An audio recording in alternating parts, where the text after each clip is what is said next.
наступающим праздником 9 мая, с Днем Победы.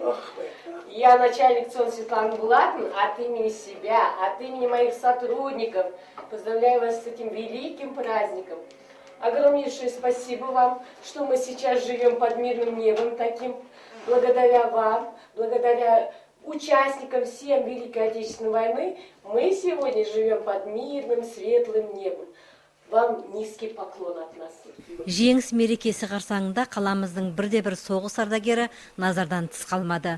Номері 1 халыққа қызмет көрсету орталығының басшысы да соғыс ардагері Иван Григорьевич Сиренконың отбасында болып, оны жеңіс мерекесімен құттықтады.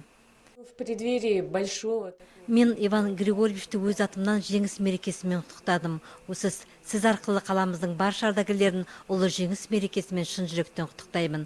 Ардагерлерге зор денсаулық тілеймін. Бүгінгідей бейбіт өмір үшін баршаңызға алғысымызды білдіреміз. Жеңіс сіздердің ерен ерліктеріңізбен келген. Сондықтан бүгінгі ұрпақ өкілдері атынан ардагерлерімізге алғысымызды айтып алдарында бас иеміз. Соғыс ардагері Ұлы Отан соғысындағы кескілескен ұрыстарда бір аяғын беріп келген. Жуырда соғыс ардагері 90 мерейлі жасқа толды.